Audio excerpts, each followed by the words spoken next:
Hello, everybody. This is Bill De La Cruz, and you're listening to the Origination Point podcast. I'm really excited to be back with you today, and I want to expand on the last podcast when I started talking about the difference between labels and identity. And I want to remind everyone that labels are what others put upon us, and identity is how we describe who we are. And I think the danger with labels is that when we label each other, we not only assume that label's true, which is basically a story that I'm making up about you, we treat each other as if the label is true. And the danger with that is that not everyone fits that label. And those labels are created based on the behavior of some people within each group. And so when we think about the wars that are happening between Russia and Ukraine, when that one started, and Ukrainians got labeled something, Russians got labeled something, and everybody within those labels was looked at the same. And it's no different than what happened after 9/11, when everyone who was labeled as either from the Middle East or Muslim was labeled a terrorist. And not only was labeled a terrorist, was treated like that. And people in our country who were Muslim and who were from the Middle East were hurt, killed, talked poorly about, blamed as if they were the ones who drove the planes into those buildings. And that's not the case for everyone in that group. When I worked in Denver Public Schools, we have a lot of Muslim families, and I've worked with them over years. And they are proud to be in community, happy to be here, deplore violence, deplore terrorism, and also deplore the way that they were treated based on the label that people gave them from that horrible time that we all had to live through. And for many people, they're still living through it today. So it didn't really end. And now what we see between the Israelis and the Palestinians is something similar. If you're from Israel, people label you one way. If you're from Palestine or Palestinian ethnicity, you're labeled another way. And even in our conversations, they are structured around being divisive and either or. Either you're for my group or you're against my group. And why can't I be for more of a humanistic approach where I can look at children being killed and elders being killed and innocent people who have nothing to do with terrorism are being killed in the name of peace?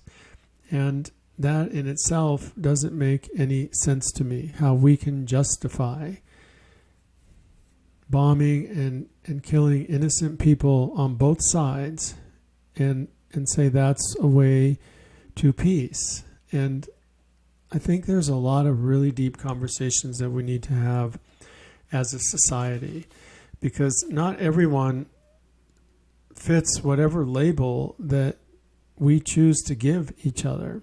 And so the idea of individuating is getting to know people within those groups who don't agree with that label, that philosophy, that abhorrent behavior that we're seeing in our world today. Even within our own country, there are people who are violent, divisive, attacking each other based on labels. And this was happening before what happened between the Israelis and the Palestinians. We have more mass shootings in this country than anywhere in the world, and we've normalized them. Oh, there's another one. There's a bowling alley this time. There's a restaurant this time. There's a concert venue. There's a grocery store. There's a church. There's a park.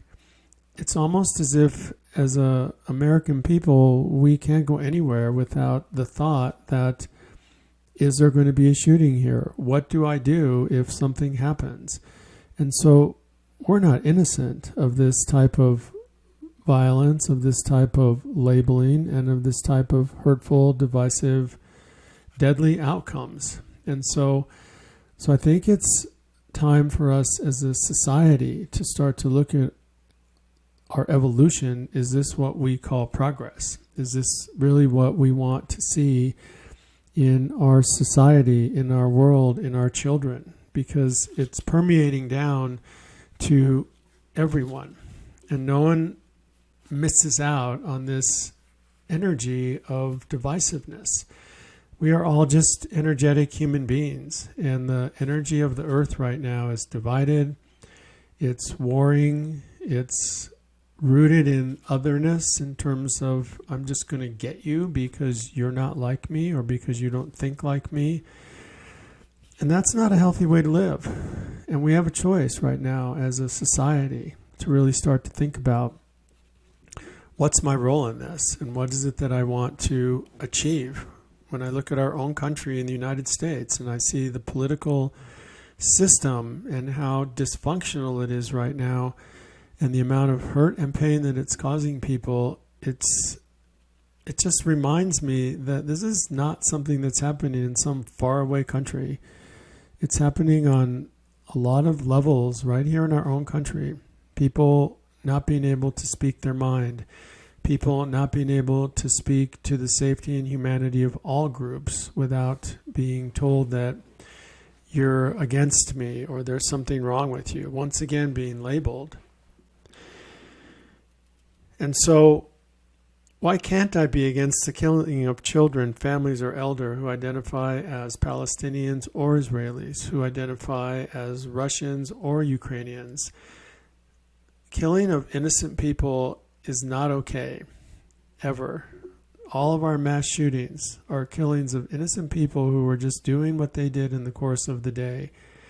And there's no way as a human being that I can justify that and say there's some rationale or in some way it was okay for a 9-year-old child to be shot and killed, for an elder who was just going to work or taking care of something or somebody. And so when I think of our own structure of politics and I see leaders who can't get along with each other, who can't talk to each other, who are divided, who call each other names, who have hit each other, pushed each other, you name it, and we've seen it, then who's better than who? We need to really start to think about this whole mentality of you're either with me or you're against me. Because that's not going to work if we're going to evolve into a more humane society. And I think that's the big question for me. Is that what people want, to be more humane? Or are we happy and satisfied being divisive and seeing each other as the other? And so I think that's something that we have to think about and talk about in terms of, who are you labeling? Who's labeling you? How does that feel? And so I work with people almost every day who are in some level of function or dysfunction around communication, who have conflicts with each other, who don't know how to talk to each other, who are afraid to talk to each other, afraid of being shamed, afraid of being blamed, afraid of being judged. And we as a society have created that culture. We can't blame that on somebody else. We can't say, well, it's that person's fault. It's because of that leader. Because I always have a choice. I always have a choice about how I want to show up. And I have to increase my self-awareness about, how am I labeling you, and then how am I treating you? Do I know anything about you? Do I know anything about how you grew up, where you grew up, what your beliefs are, what your values are, how you like to be communicated with, how you work through conflict, what affects you, what hurts you, what gives you joy? Because that is who you are. Those kind of conversations are who you are. And through those conversations, I can learn about you. And I think we're in a really challenging time right now because we are getting all of these narratives that we're being socialized to about each other. And then people become triggered by conversations, and that triggering can have some really devastating emotional effects depending on what it triggered within each human being. I was doing a workshop a while back, and I mentioned something about the Palestinian and Israeli hospital that got bombed. And I was told it triggered somebody. And that was not my intent, was to make somebody feel bad, and yet something I said triggered them. And I think there's two elements to it, being triggered. So everybody has a trigger. Those are the things that people do, say, behave in ways that causes you to go,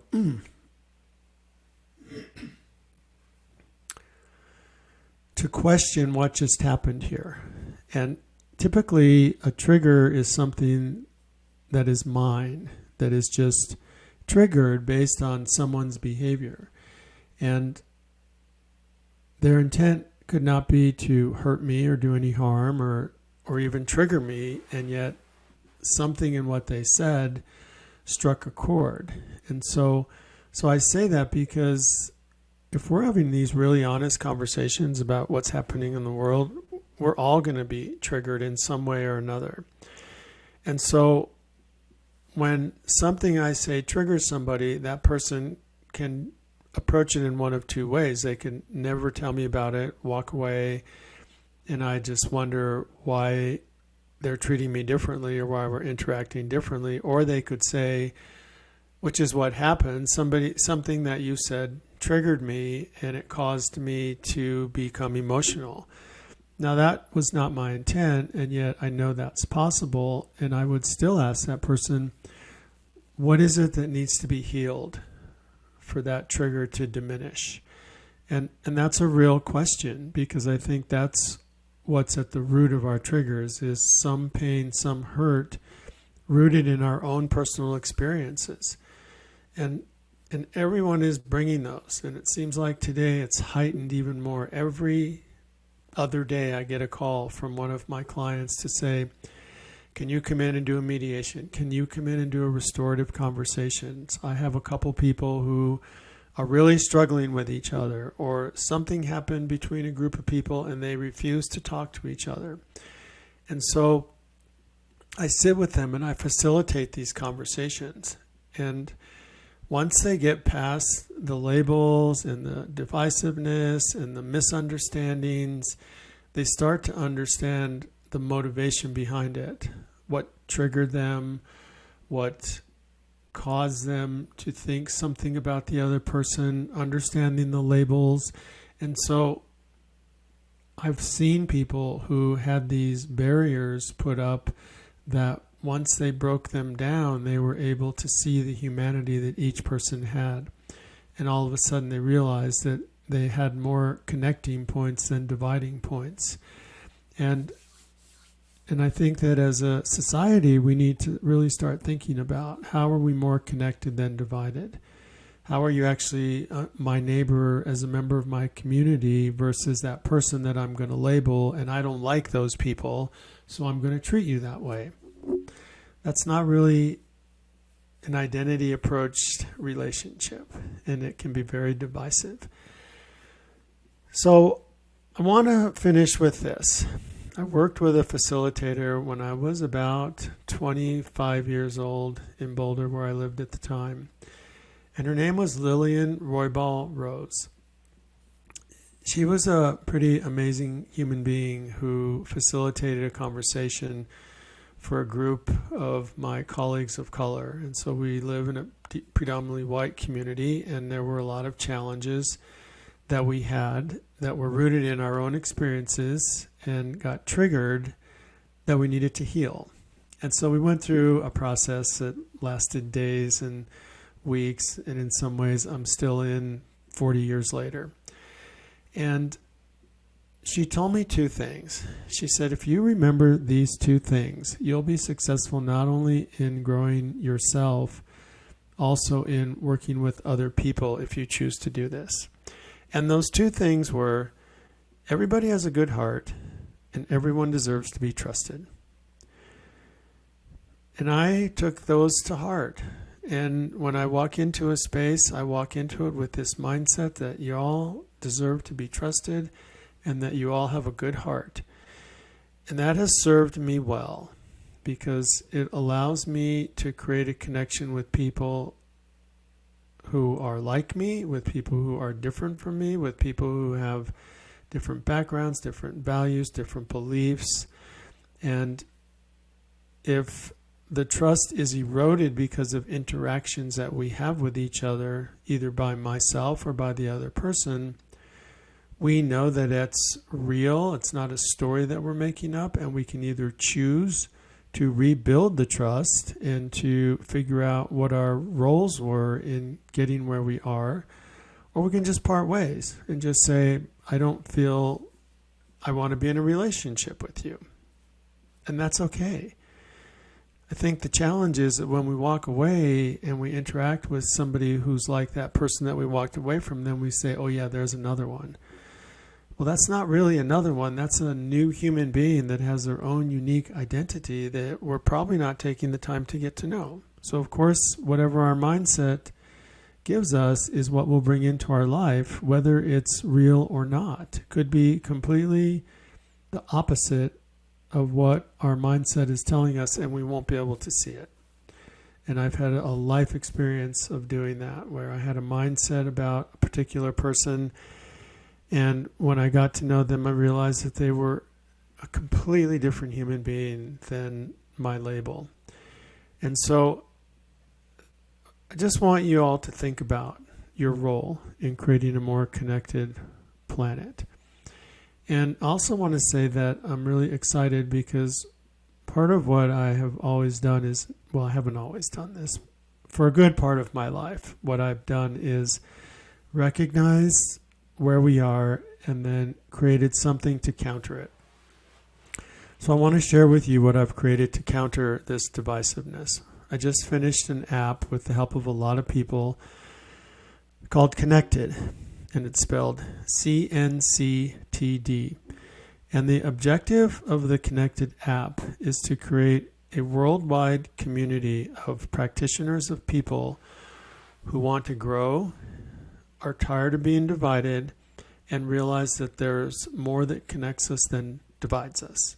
It's a free app, and within the app are some videos and personal growth modules that will support some of the conversations that we're having and will for sure support your own personal growth if you choose to do them. There's some around being aware of your biases, some around how to work through conflict, how to have difficult conversations. And my goal in that is, the reason I do this is I want to create a more humane world.